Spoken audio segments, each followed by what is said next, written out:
Okay. All right, so anyway, that way we'll have a little bit, something to put on the website as we go along. All righty. All right, let's see, you want to start? It's 7:30 roughly. Okay. Guys.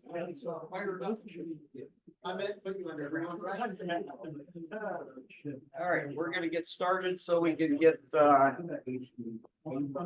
everything and have a little bit of time because they close at 9 o'clock since a lot of times we're dragging. Yeah. 7:30. Everyone, Get started. all right. All righty.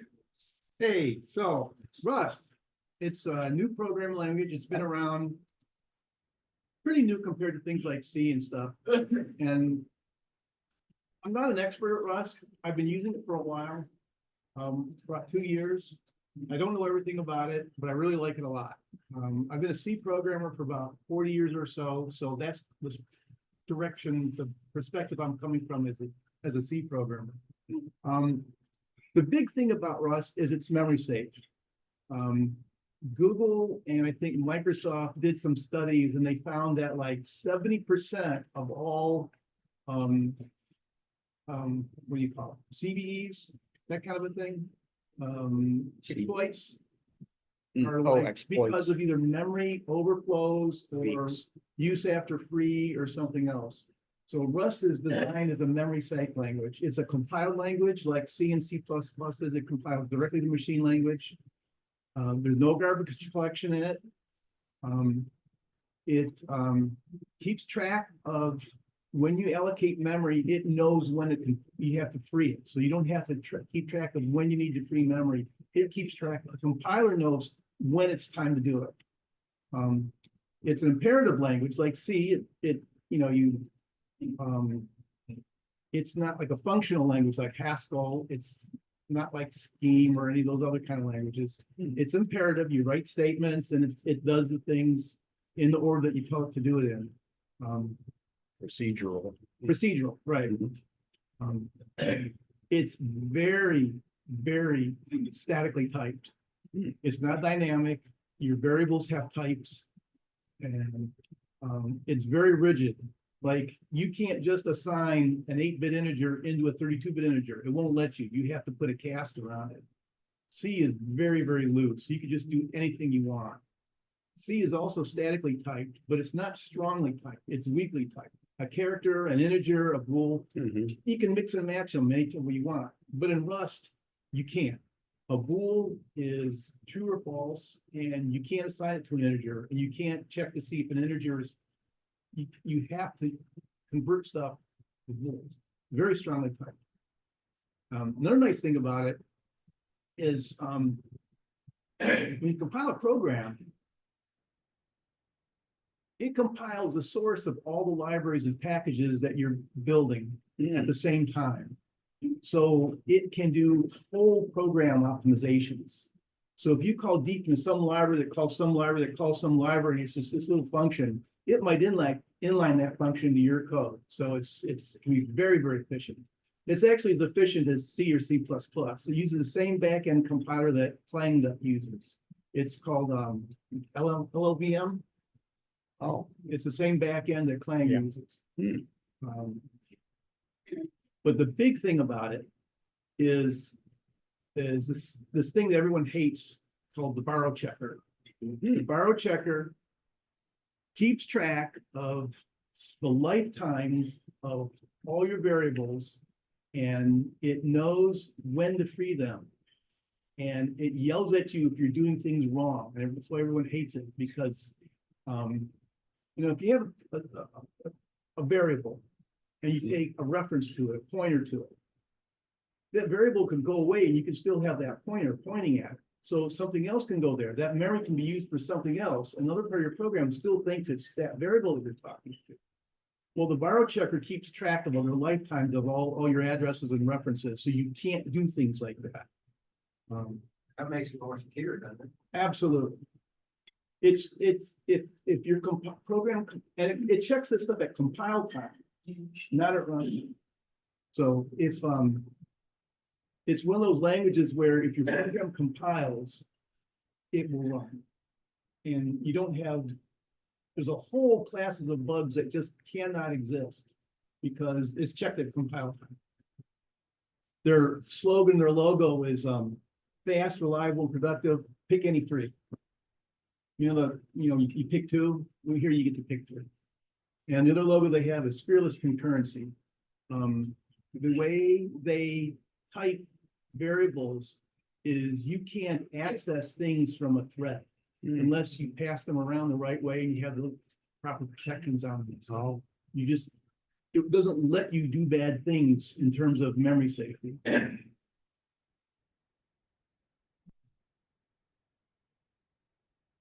Yeah, so it was started by this guy named Graydon Hoare who worked at Mozilla, and it was just a personal project. He wanted to come up with a new language that was safe, I think. And it was originally written in a language called OCaml, Object Caml, which is a functional language. In 2009, Mozilla picked it up and they actually started supporting it. And they started using it in a browser called Servo. It was a companion browser to Firefox, and they would use it to try out different techniques, and they would rewrite stuff. And some of the things that are in Firefox today are descended from Servo. Version 1 of it was released. It did a lot of change between 2006 and 2015. They were changing a lot of stuff, which I don't know anything about. But at 1.0, they said, okay, now everything has to be backwards compatible from now on. So that's where 1.0 started. Right now, the current version is 1.75, I think. In 2020, Mozilla laid off everybody. They laid off their Rust teams. They're not producing Rust anymore.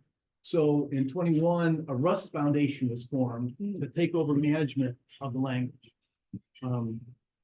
There is basically one compiler that's managed by the Rust Foundation. There's no language spec. It's just, this is like the reference compiler. There is some work with making two different other compilers that are compatible with it. There's one where they use GCC as a back end, so you can use, because Clang, the LLVM doesn't support all the architectures that GCC supports. There's a lot of obscure micros and things that GCC supports that Clang doesn't support, LLVM doesn't support. So there's interest in that. There is another work where they're putting a GCC front end. They're writing a Rust front end for GCC. So there's actually two different efforts to make another compiler. I'm going to show my ignorance. VCPs. The GNU compiler collection used to be called GNU C compiler, but now they call it the GNU compiler collection because it's got C++ and other languages and stuff in there. Thank you. They come out with a new release every 6 weeks, whether they need to or not. They've got a very open and high ceremony way of tracking changes and proposing requests for comments. You have to request something and all these people chime in, they vote on it, and it goes to this other group, and it goes to, it's this very elaborate process for actually changing it. So try really hard to be very, very consistent and very, very, I guess consistent is the right word. Cohesive. They don't want the language to be like C++ where it goes off in all different directions. It's very, very No forking allowed. nice and contained, yeah. Well, it's open source. Oh, absolutely. So the source is available. Yes, and all So it this should discussions is available Yeah. through on GitHub. Okay. All these discussion stuff are just online on GitHub. Anybody can chime in if they want to. They might, I don't know. But yeah. So for learning Rust, there is tons and tons and tons of information out there. I have never seen anything, so much stuff. Maybe Go has the same amount of stuff. One of the main thing is what's called the book. It's oh, I was going to bring my books. I forgot to. Oh, it's not showing it.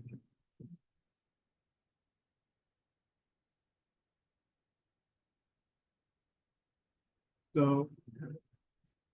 What is it? Learn. The book.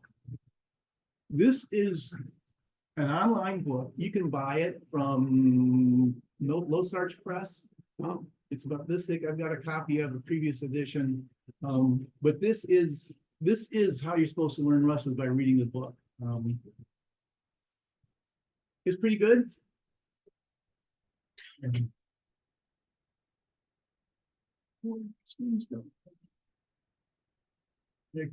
This thing is making me nuts.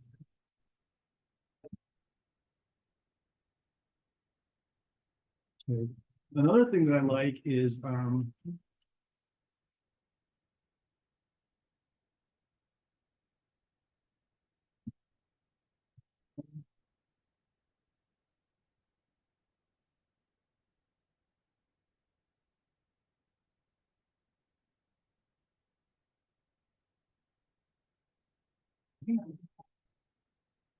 you go? Where you supposed to go?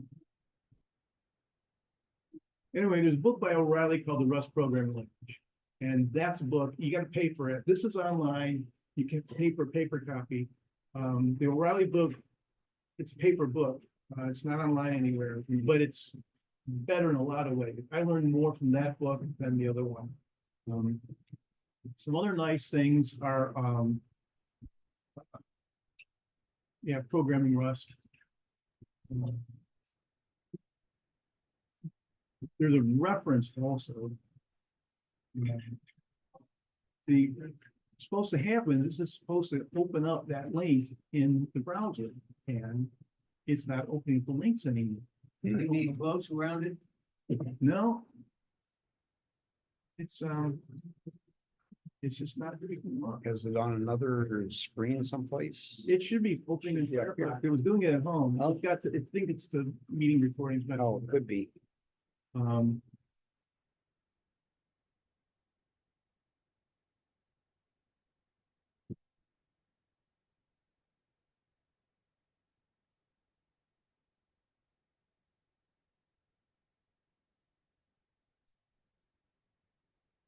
So there's a book called The Rust Reference, and this actually goes into detail about the actual syntax of the language, how the variables work. This is very dry, but very detailed and everything else. This is excellent resource too.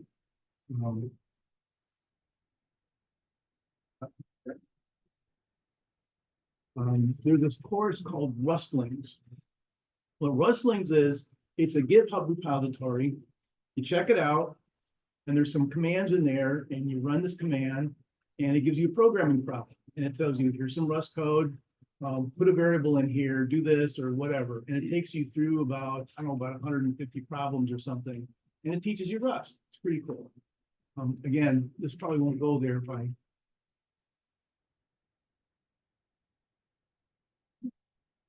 Well, that's the URL there for it.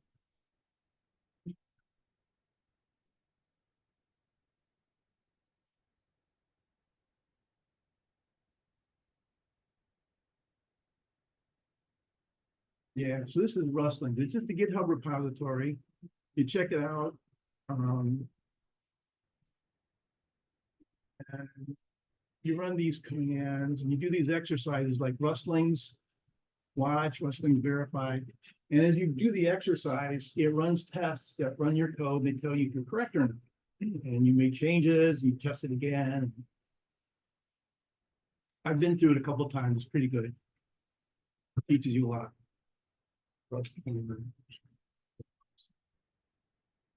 So one of the big things about Rust that people like a lot is the tooling. Everyone says the tooling is so great. And one of the commands is Rust Up. Rust Up is used for upgrading and installing Rust. Whenever a new version comes out, you just say Rust Up upgrade.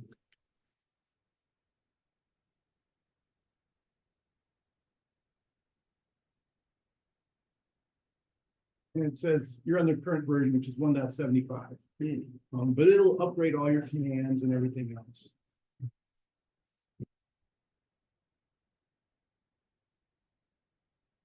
The other command is cargo. Now, cargo is the command that you use. The actual compiler is called rustc. Rust compiler. But cargo is what you use for building, for testing things, for running documentation, for doing all this kind of stuff out there. It's, if you're familiar with Go, it's like the Go command. It's, it does everything. So,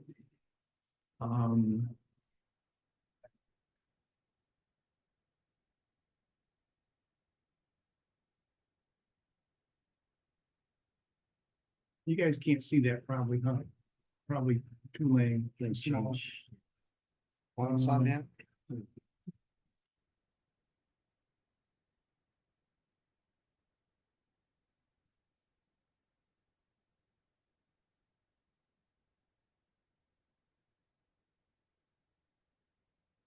Like a clean, does that. Cargo check. It actually compiles all the dependencies that you have. And then it will download if it needs it, if you don't have the dependencies and stuff.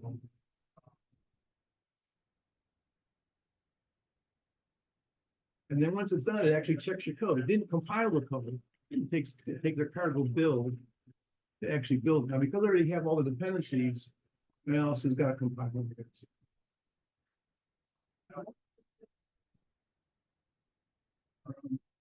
Rust has a tool called Clippy. Clippy is named after the Microsoft Word annoying paperclip. Oh, yeah. And it's supposed to be annoying. And what it does, it checks your code and it looks to see if you can do stuff in a better way than you're doing it. Like if there's, if you're doing something by hand and there's a library routine that actually does that, or there's like 3 or 4 different ways to do it, and one is the preferred way, it'll tell you what you know, a better way to do it. Clippy's not finding anything there. They're called lints. It's a linter. Oh, Cargo will format your code. Rust has a very specific, well-defined format that you're supposed to follow. And so there's no question about where your braces go. It has to be this way. Everyone follows it, so it's great. So Rust code all looks the same.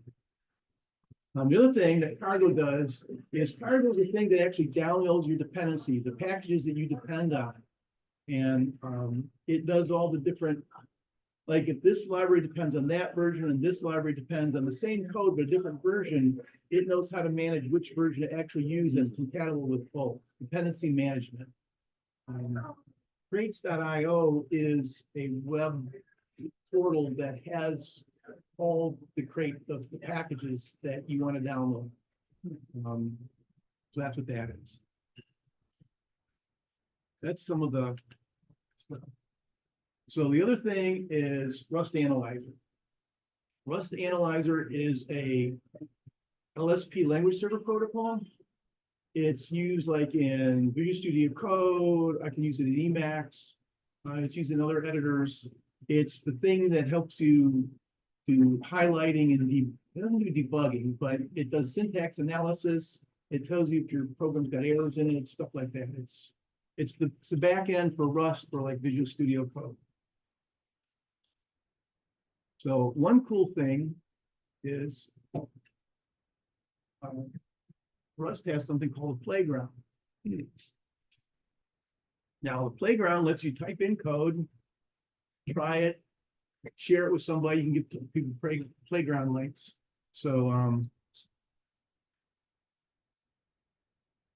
let's do real-time compiling in line, or is it? yeah, it'll do it.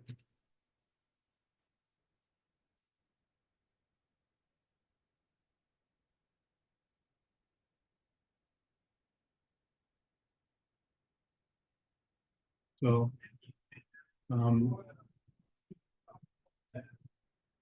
you can share code with people. You can say you're online somewhere and you say, oh, my code isn't working. If you can compile it down to a small example, and you can post on the playground, and other people can play with it and they can fix it and tell you the right way to do so. And you can do other things too, like you can run Rust format on, for example. Like say I didn't format this on the way. I can put that over there, or put this brace over here, put that something silly like that.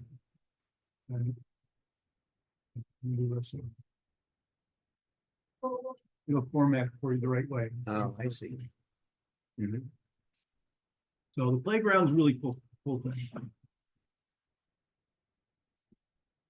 So some of the things Rust does not have it. It's not object oriented. It does not have implementation here. If you have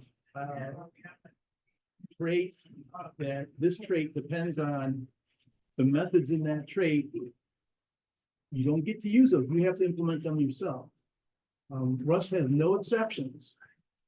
You can't throw an exception. You can have panics. Your program will end, but you can't throw an exception and catch it and things like that.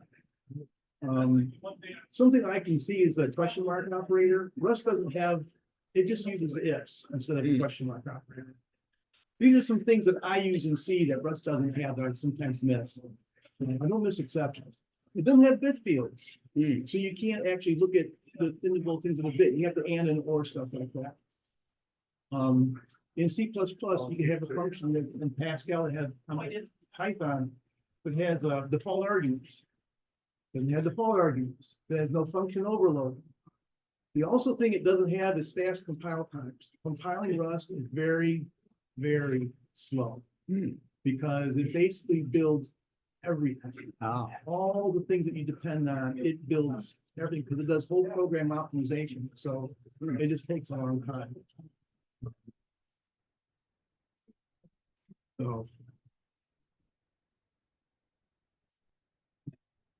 So these are some of the things that I like about Rust that really attracted to me around.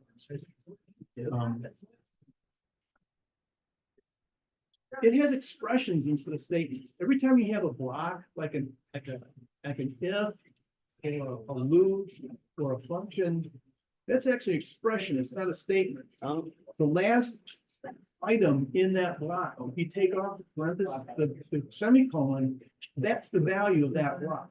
oh, So you don't need return statements at the end of a function. You just have the last thing without a semicolon. If you can do things like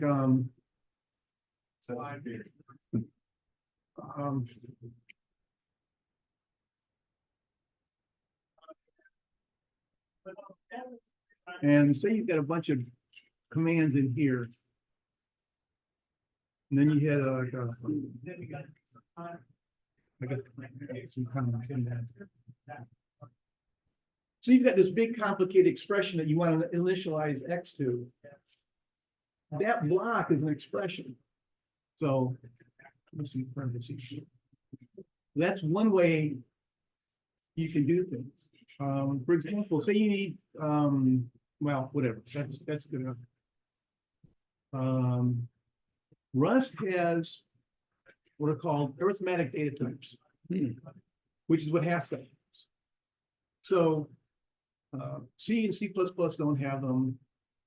So what an arithmetic data type is, if you look at, say a struct and it has an 8-bit, a character for U8, that struct can take on 256 possible values, right? If you have two of them, that struct can take a total of 256 times 256 possible values. So 64K. But what it also has is things called enums. And an enum is one of two different things. So if you have an enum, kind of like a union. If you have an enum with two values, it doesn't take on 256 times 56, it's 256 plus 256. Yeah. So that's where you get the arithmetic from. You do adding and multiplying of your data structure, what it can possibly be. Input blocks. So in C++, if you're defining a class, you have a class and you have all your member data and all your member functions. In Rust, your data is separate. You have to have a config to define all your methods. It's completely separate. So it would be something like of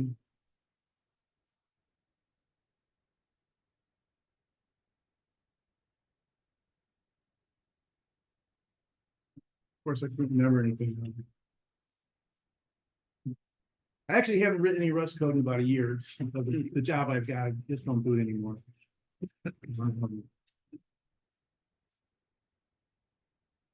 Okay, so that's a struct. Okay, now, if you want a function to use that, like,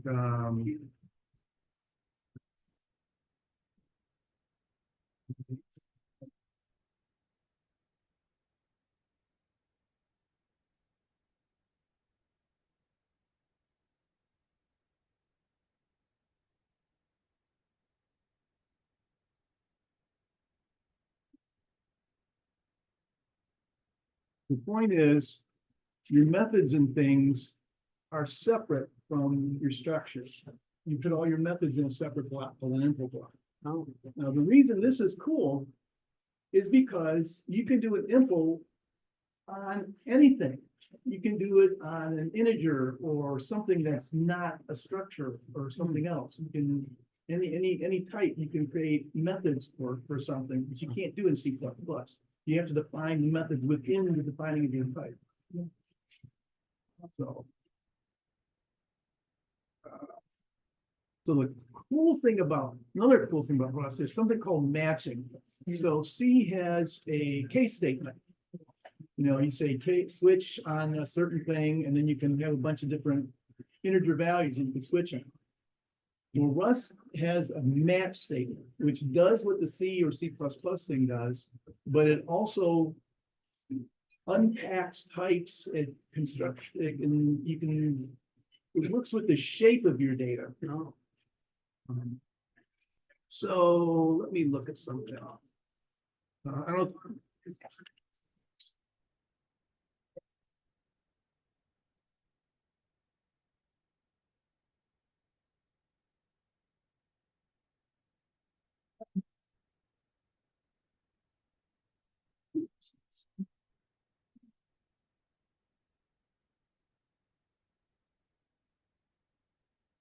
So this is what a match statement looks like. So you say match, and then you have some expression that evaluates to some value. Then you have a couple of match arms here. It evaluates to one, return this expression. If it evaluates to anything else, the underbar means anything else, return that expression. So that's how I'm initializing this value called RW here. So I've got another match in here. So here I'm matching on an event, and the event could be a service resolved info or a service. These are two different enum values. So instead of saying I've got this structure, I want to, if it's one of these, then pick the inside of it and pull the member out you want. The match does that for you. So it unpacks the event, and I can get at the info if it's a service result. If it's a service removed, I can get at the type and the full name. So that's what match does. The other thing that's nice about it that I like is it compiles your whole file. You don't need forward references. You can put your functions and methods in any order and it analyzes your whole file. So you don't have to have includes and other things and stuff like that. What else do I like about it? So in C++, you have virtual functions. Every structure with a virtual has a pointer to a table of functions. So you have that pointer, that table on every structure everywhere. Rust, it has the same table of methods, but it's only when you're using dynamic dispatch. So if you create an array of these things, it doesn't keep that pointer in each one. If you have a pointer to it, it has what they call fat pointers. So a fat pointer has a pointer to your data and a pointer to your methods. But you have to use the dyn keyword to get that. So it's a little bit more efficient there. The really cool thing about Rust is iterators. So an iterator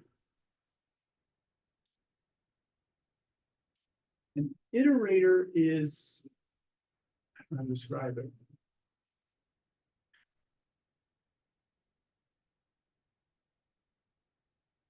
Iterator is how you loop over things.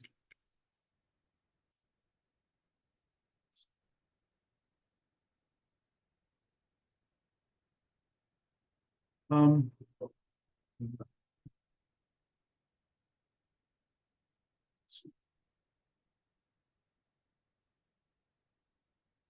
So if you have like a vector or an array or some kind of a collection, there's a for loop that if you have an iterator for that, it can loop over all those elements in whatever it is.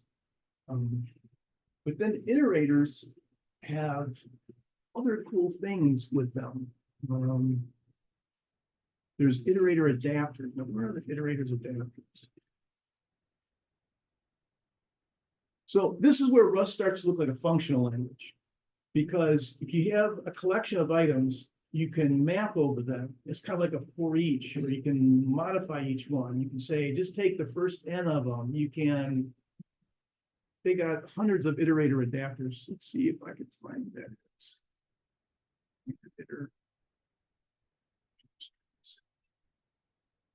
Adapter.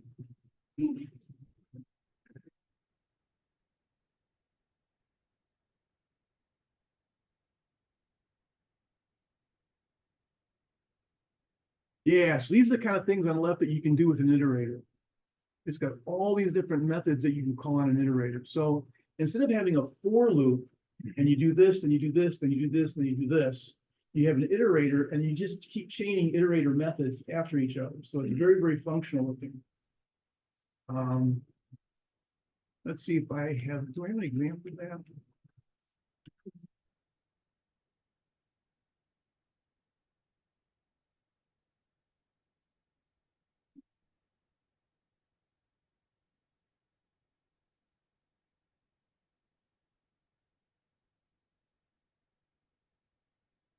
No, I don't have any examples in here.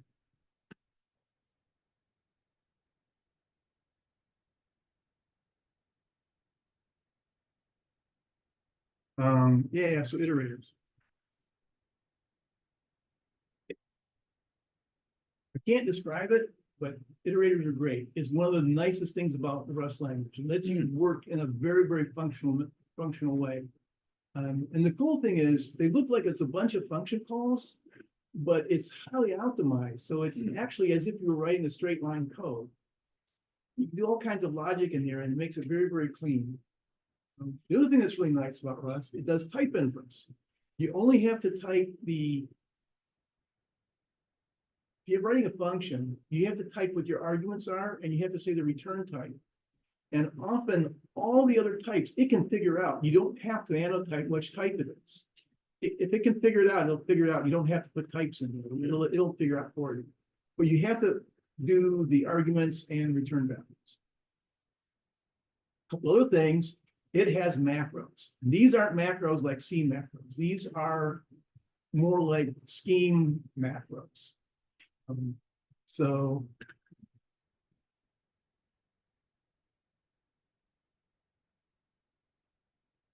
VEC is a macro. Macros have to have a bang as part of their name. All macros, that's how you call the macros with the name. VEC is a macro, and it's implemented. I didn't have Rust Analyzer on me.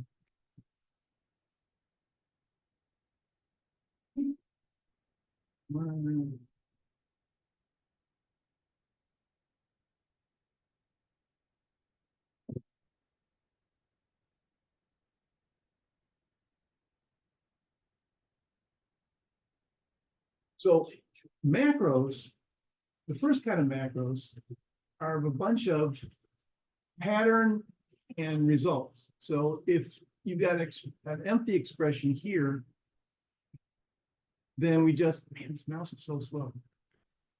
This is an empty expression. And all you do is you call vec new. If you have an expression followed by a semicolon and then another expression, it calls from element. If you have one or more expressions separated by commas with an optional trailing comma, then you call this other kind of a new with all those values in there. It actually calls an array with all those numbers in them. So the macro knows about the syntax of Rust. It's not like C where it's just text substitution. It's very, very, it just knows. Yeah. Then there's procedural macros. Now, procedural macros are actual Rust code. You write Rust code in a separate file, it's compiled, it's built, and then when you call that macro, it runs your code. So it's almost like a way of extending the Rust compiler with your own code. When you do a build, it takes longer because it has to compile your code before it can compile the rest of the code. But procedural macros are really cool. The other thing is Rust has what are called smart pointers. If you create an array, you allocate something on memory and you put a reference counter around it, and then you mutex on that, you have all these things that you have to dereference. It auto dereferences that for you. So if you've got a thing, you just put a dot in the method you want to call. You don't have to keep nesting in and in and in. It just basically does the right thing. Another nice thing it has is got saturation arithmetic. So if you multiply two values and they overflow, in debug mode, you get a panic. In production mode, it doesn't panic. But what if you want to do saturation arithmetic? Like if you add two numbers and they overflow, you want it to peg at the maximum value. It'll do saturation arithmetic. If you want to multiply something and see if it overflows, it returns a result that has if it overflowed or not. So the math is very, very, you don't get a lot of overflow errors. You don't get a lot of bugs where you indexed too deep into something or you made mistakes somewhere. Another nice thing it has that I like is what are called fat pointers. In C, whenever you have a pointer to something, you also have to pass in a length of how big it is. You have to have two variables. In Rust, that's combined into one thing. References know what it's pointing to and how big it is. Is that a pointer to a character or is that a pointer to a character array? In C, you don't really know.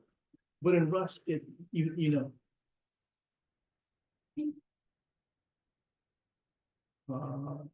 Clear the macros. Oh, I was supposed to go through all these.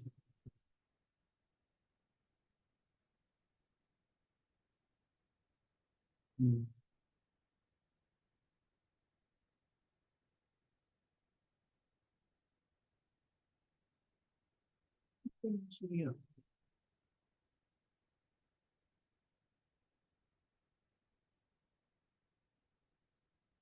Is that all I had?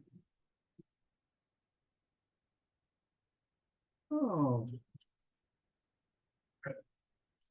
Things you don't like.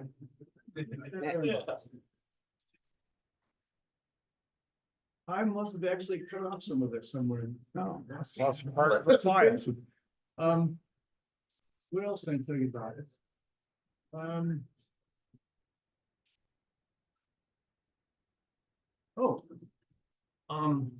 There are some companies that are very interested in Rust. Microsoft is looking at doing some of their kernel work in Rust now. There's a movement within the Linux kernel to use drivers and some other things written in Rust. Google has an OS for like Android called, I think it's called Fuchsia. It's written in Rust. It's very nice in a lot of ways. I really like it. Questions? Yeah. What are two things that you, like that when you work on stuff, and I was gonna hear, but, that you like to see where you could get something done way more effectively than you like it. So because the types are so safe, if you spawn a thread and you try to access a variable outside that thread, it won't let you. If you're doing embedded work and you're configuring an IO pin and you configure that IO pin for an output, it won't let you call the input methods on that IO pin or the other way around. And it does it all by types. They have types that are they compile down to nothing. They're just type checking. So it's the same pin, but if it's an input pin or an output pin, there's no extra data there. There's no checking at runtime. The compiler knows. It won't let you write to an input pin. It'll, if you try to, it'll give you a compiler.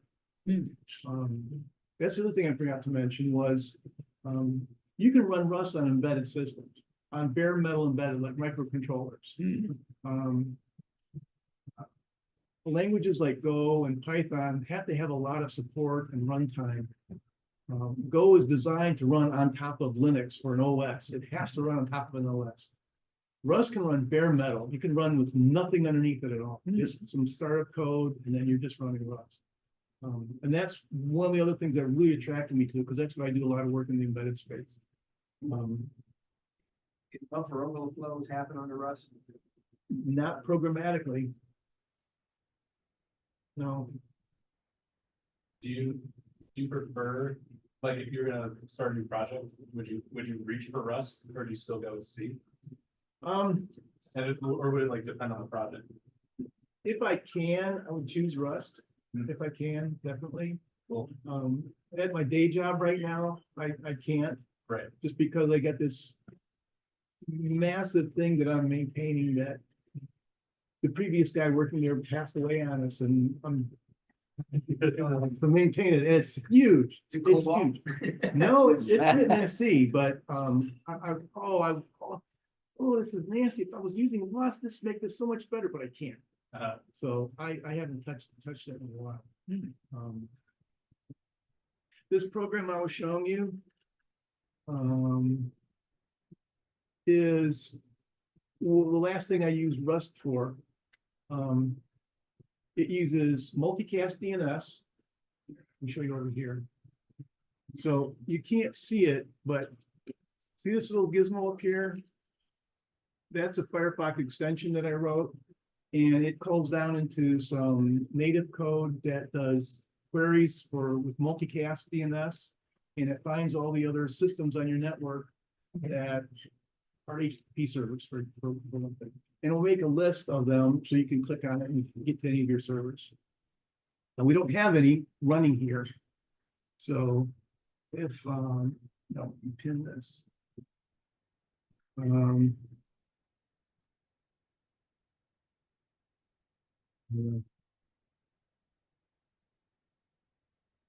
If I hit discover, what is it?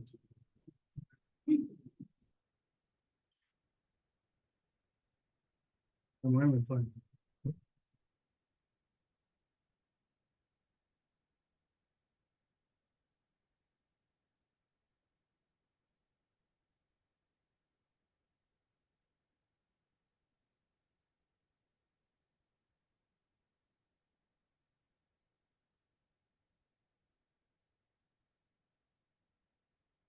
Yeah.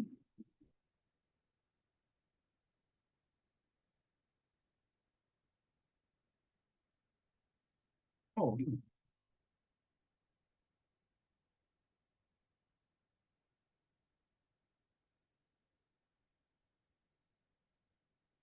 Is it tools?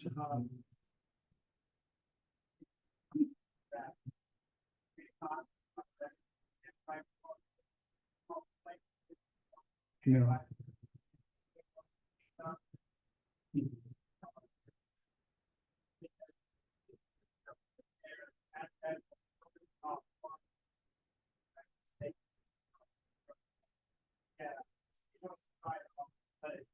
wonder, can you do a control mouse roll, make your screen bigger?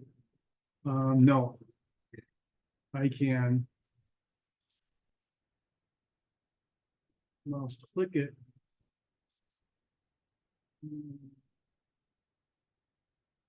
Large.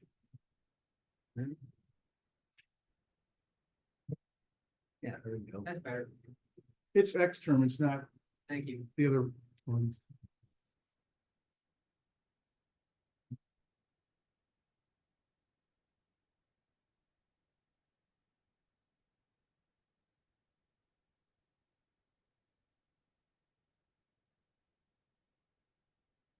You know, you can never type when anyone's watching. I can't type it on by myself. Yeah, that's true too. Yeah, I was just telling him, you have to do as I do. Go ahead and do it wrong.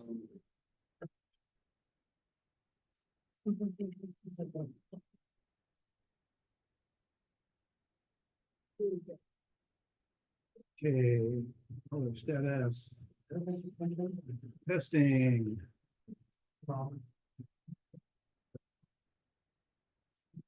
And type is HTTP. And the port is 8,000. So now, if you look over here.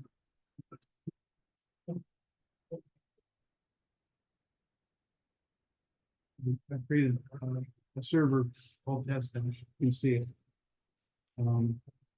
So if I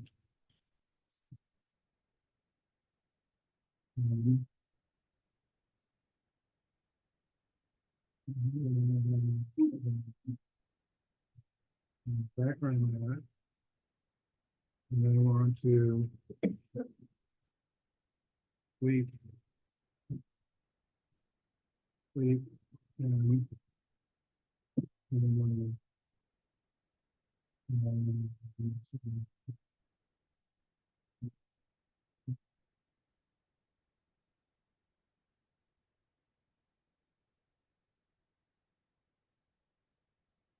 let's see if that works.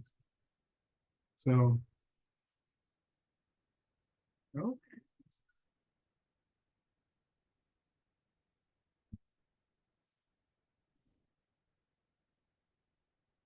So if I come over here, there's nothing there. Come on, in 10 seconds, it should go to a 1. Come on. It might be a function for speeding that one. No, I made it sleep for 10.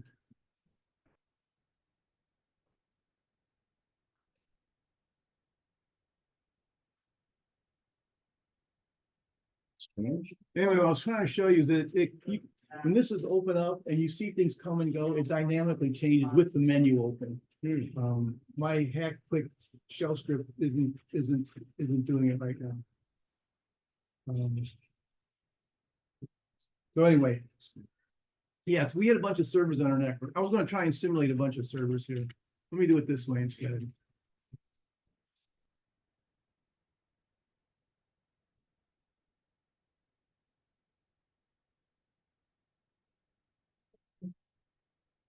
Yeah. Agreed.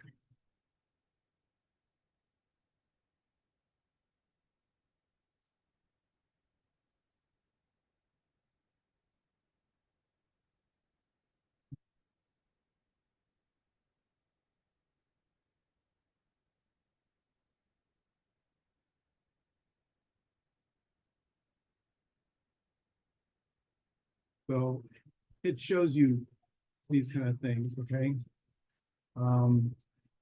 And so that's what the plugin does. Now the Rust code is the one that listens for MDNS messages. I'm going to show you what that is.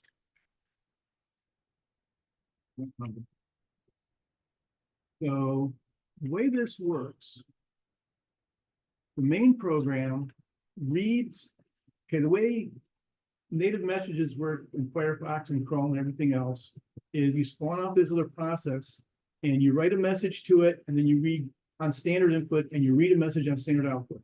The format of the message is 4 bytes of length followed by JSON, and that's what the output is too, 4 bytes of length followed by JSON. So what this thing does, it has to read in something, and then what I'm doing here, I'm calling read, right here. And if it's a service that looks good, I've checked to see if it's actually a service.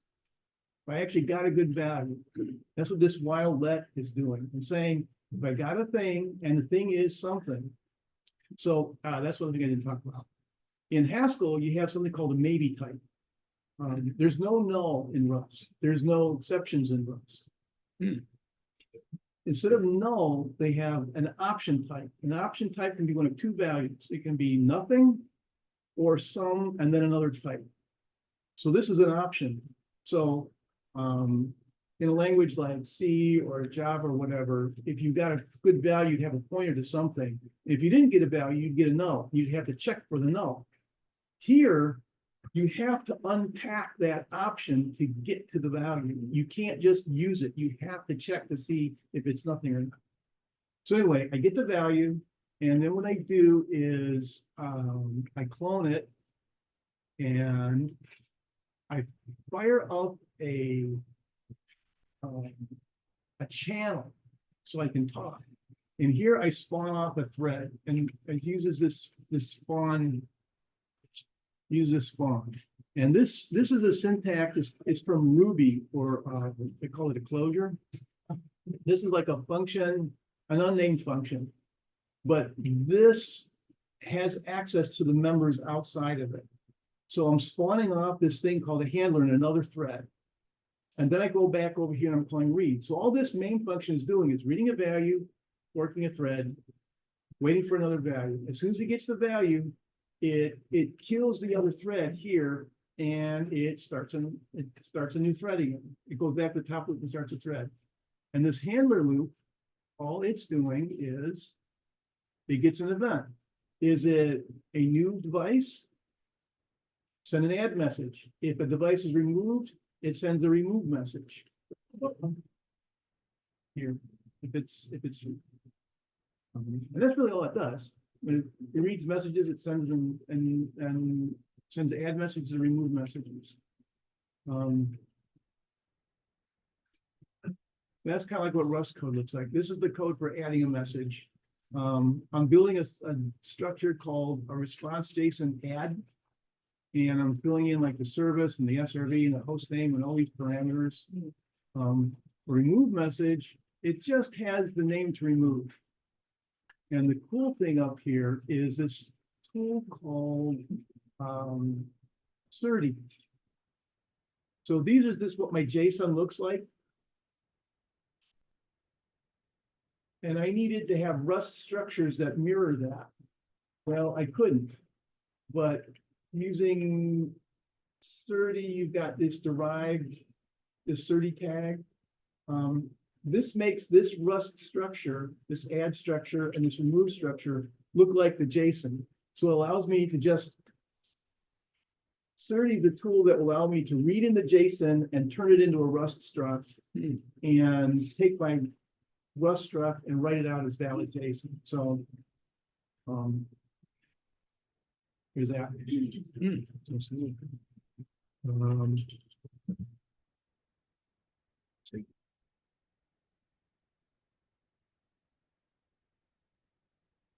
So you're still working in JSON too, also? Yeah, well, the browser is doing it. Mhm. It's defined by the browser. So here's a simple Rust program using something called request. And this is kind of emulating Perl. Mhm. So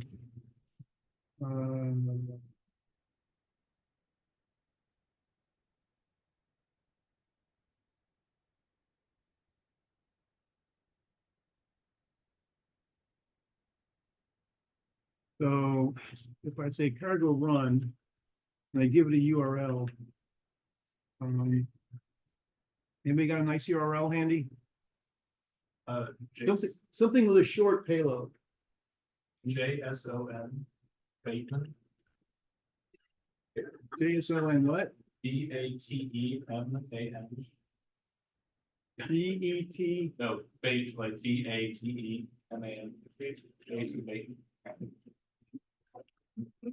Is that? .com. Should work. 0.06 seconds. You know, what's wrong with that?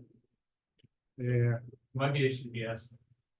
You know, I've typed URLs for 40 years or whatever. And yeah, we're getting an error. HTTP needs to be HTTPS, and I don't have HTTPS in here. Oh. Oh, Jason, J I- A S, No, it's JS. You know what? Never Oh. mind. oh, Jason. See, Uh-oh.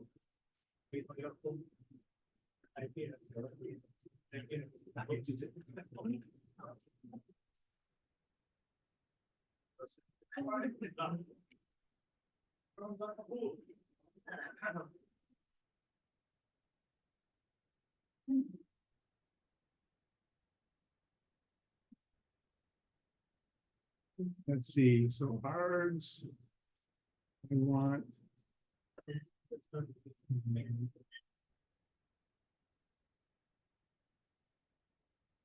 We get the next one. Um,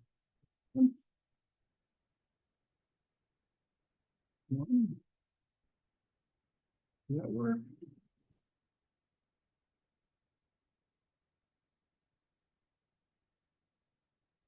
Is that implemented for string?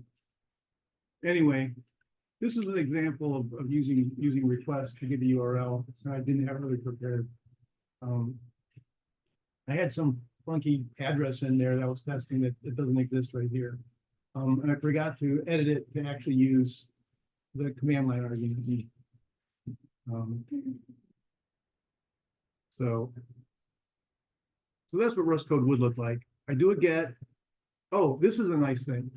This question mark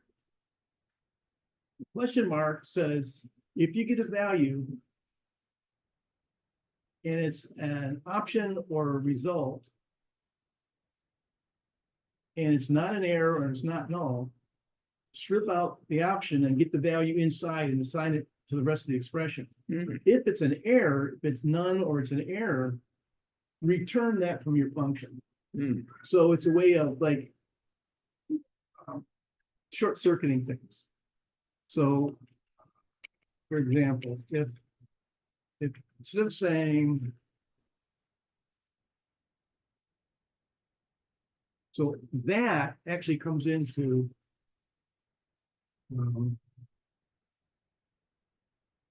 but things equals to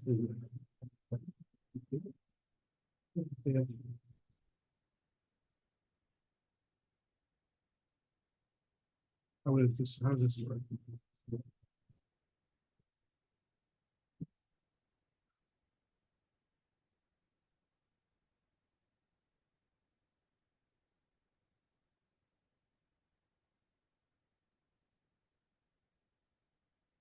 Yeah, let's do a match.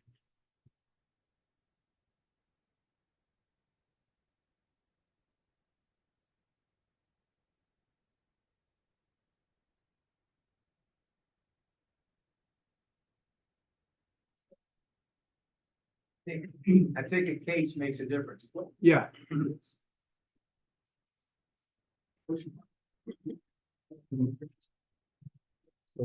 What things need to be capitalized, functions per se? It depends. Yeah.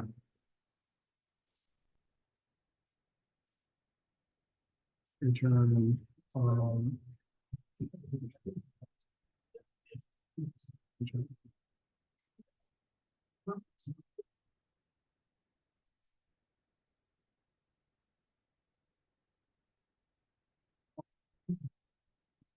so this question mark, there's basically all of this stuff. It pulls out the value, it checks to see if it's something, and then it returns that value and assigns it. And if it's none, it just returns from the function. So that's why question mark is really nice. But yeah, this thing just does a get and returns an error if it's a problem to a response, and it prints out the response. That response, if there's text, we can get the text out of the response. If there's no text or there's an error, it returns the error. Otherwise, it sends it to B, then it prints to B. That's really well, very, very simple. So to set this up to go on so hard, actually on a microcontroller, bare metal, how do you direct this to develop code for a particular micro? So, Rust has cross compilers for all these different architectures. Okay. It actually has what they call 3 different tiers. Mhm. Tier 1 is, it builds and it's supported and it runs well on tier 1. Like Linux is tier 1, Mac OS is tier 1, Windows is tier 1. Tier 2, it builds, but they don't check it. Okay, they don't, you can actually, it builds, but they don't check it. Tier 3 is sometimes they do checks on it. Let's see.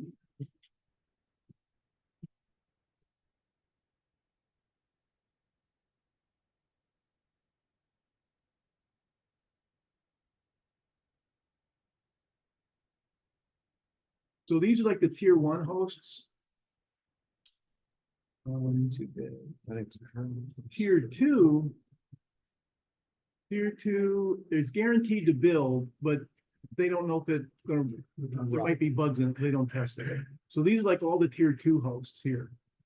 These are like funky things that are like BSD, they don't really check on BSD. Linux with the Muscle library instead, they don't really check that. It usually works, but they don't check it. And then there is tier 3. Now, tier 3 is where a lot of microcontrollers and stuff are. Tier 3 is it might not even build, because we don't check it all the time. No. So certain architectures are supported better than others. Often you have to supply your own linker for an embedded system, but you just do a Rust upgrade. You say what architecture you want, and it downloads that. You say the Rust command, you tell it which architecture you want to build for, and it builds for that. So build for whatever ARM chip that you're actually working with. Yeah. But you still need it basically has the built-in cross compiler, or it does. It's not built in. You have to use Rust up to get it, to get the Oh, right I got version. you. Is it Rust part of the Linux kernel now, version 6? They are allowing you to write Rust code in the Linux kernel. I don't know if there's any actual drivers that are shipping with it yet. I don't know. I think they might, but that's what I'm very excited about. They do a lot of kernel work. I've written a lot of kernel drivers for embedded systems and things. And very excited to see some Rust in there. So Cargo has this file called cargo.toml. And it's a TOML file. And this is where you list your dependencies and some things. I don't want to tell you this.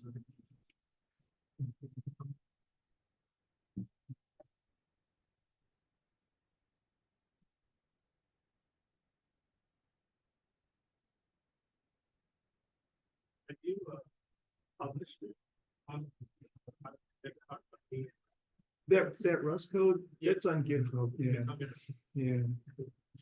Yeah, that MDNet Discover thing is on, like I don't install it anymore. I go to Mozilla's website add-ons and that's how I get it. Oh, Oh yeah, so this is how you would build for Windows. This WinTarget.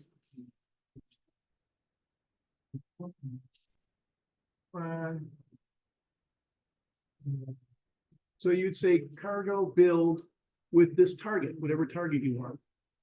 So you tell Cargo which architecture you want to build for, and you build for that. So I built that thing for, that's why I use it at work. Oh, I build it yeah. for Windows. I build it on Linux for Windows. So I cross compile it. Yeah, so it'll take care of that for you. Yeah. And that's critical. Is there an editor that you use that is more applicable to Rust than not? I'm an old Emacs guy, so that's what I do. A lot of people use Visual Studio Code. And Rust Analyzer was written to work with Visual Studio Code that has all the Rust integration. But it works with Emacs too. I got, the package called Eagle Eye that's does this language server protocol. It's, for example, if I'm in source,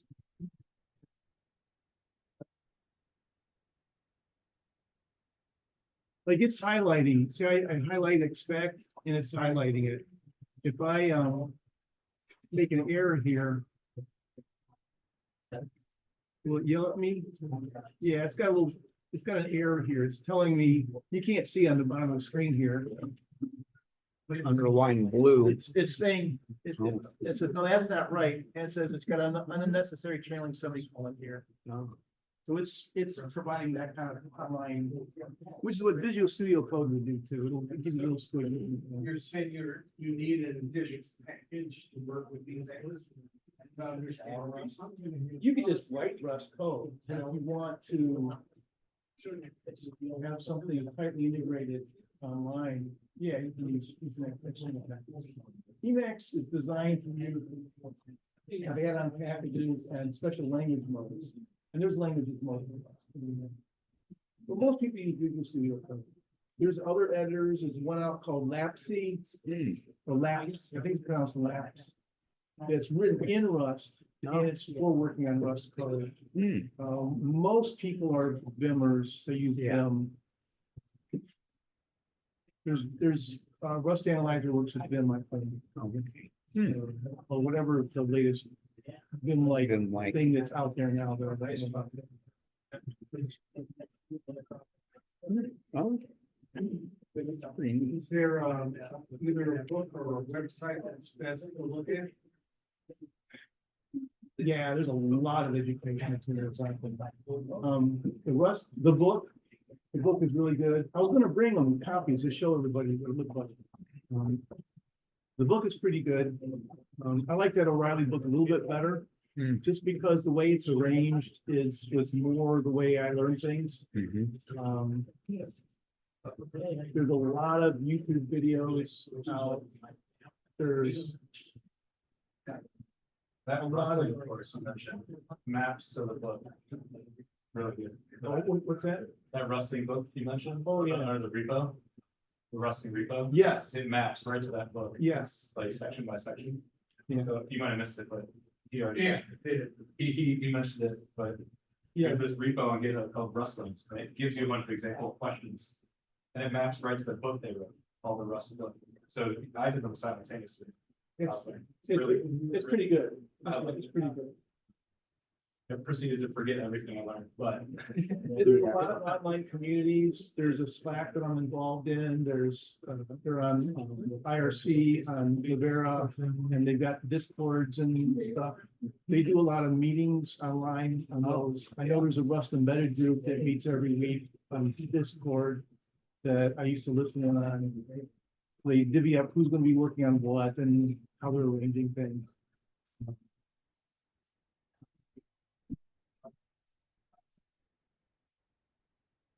that's pretty neat. No, very good. I'm not gonna teach you Rust, but that's just some No, yeah. information about It's it. good to see what it looks like and kind of see what its applications will be. Yeah, it's pretty neat. So a lot of Yeah, I have people. to avoid ground eight. Oh, yeah, yes. because the 271 crash. Yeah, Because the 271 crash. yeah, that yeah. Route 8 ramp, yeah. Yeah, we drove by that and it slid like bridge, it's like Yeah, I'm gonna black. stop there. Okay, so Let's see, here we go. It was.